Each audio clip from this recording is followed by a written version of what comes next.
Hi, I'm Brandy, and this is video one with percussion drainage.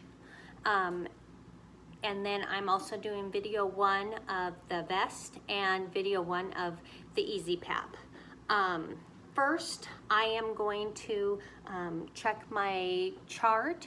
I'm going to do the percussion first, patient. I would check my chart, see what the orders are, check their history, their labs, their medicines, their x-ray, and make sure that the procedure is in the computer. Then I would grab my percussion device, and then I would go to the patient's room, knock on the door, and address myself. Hi, I'm Brandy with respiratory therapy. We are going to percuss those lungs and help break up those secretions in there and get that fluid moving out of those lungs. So the patient agrees. I wash my hands, put gloves on, get the vital signs, and listen to their lungs.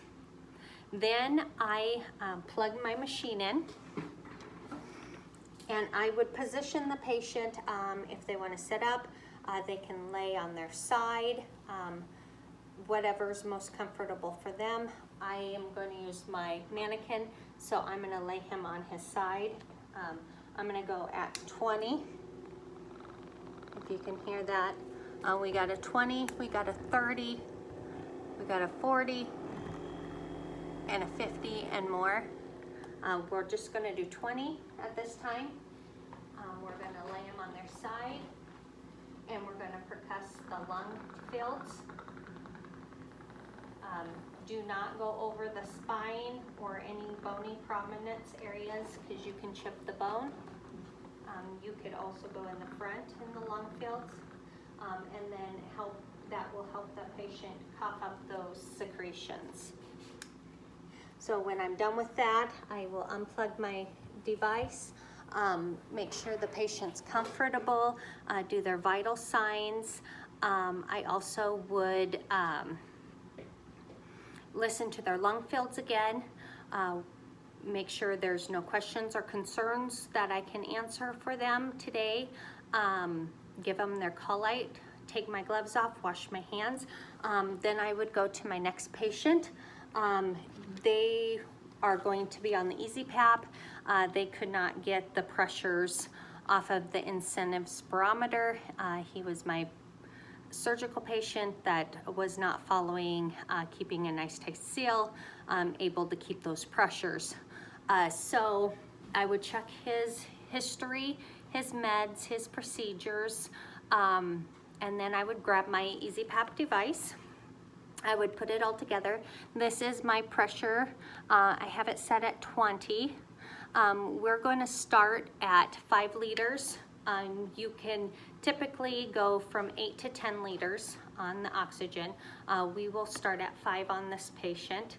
I would grab all my information once I'm done on the computer and seeing I have the order for it.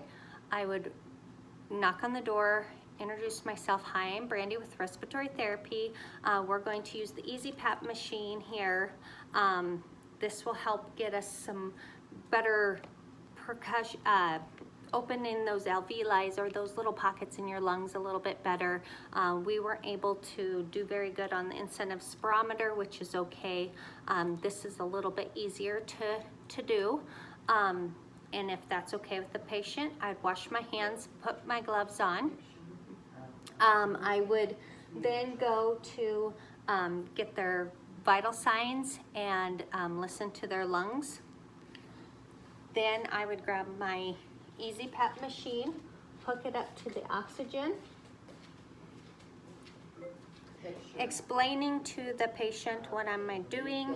I want them to take a nice hold on the mouthpiece, and they can breathe in and out nice and deep and easy. The breathe out, I want them to breathe out and kind of hold it, and then breathe in, hold it, and then breathe out in with the machine in their mouth. Nice, deep, and easy.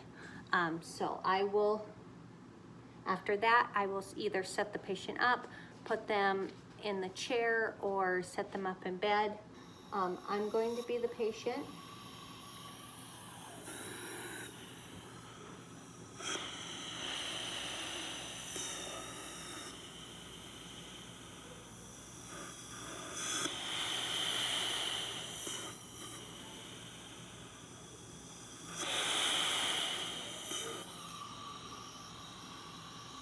And then once that's done, I would take their vital signs again, take my Ezpap off, discard of it, take my vital signs, listen to the lungs.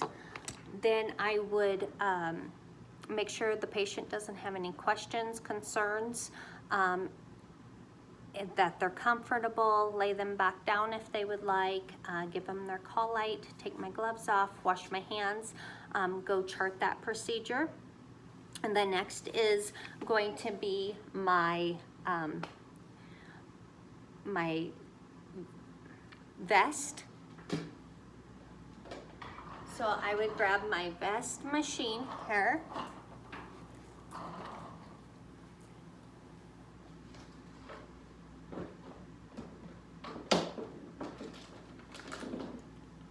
I would have my vest with it. This is a medium for a medium patient. As you can see on the diaphragm, you would put it around their lungs. So then we would hook these areas up to the tubes on there once we get in the patient's room. But first, we would check the order, make sure the order's in the computer. We also would go and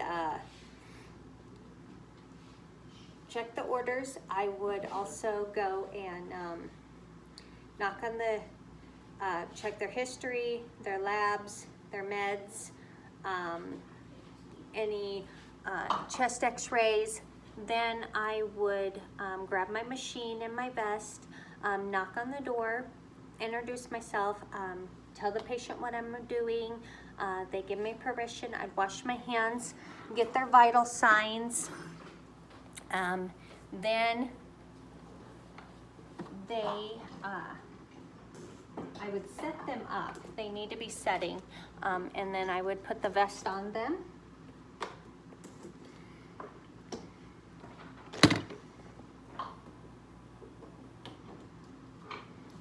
Hooking the vest area to the tubes. The tubes would hook to it. Then you can set it what you want here and start. And then it would blow into here and then it would just vibrate. It's going to vibrate that vest like this. And it is set at 50% and for 20 minutes.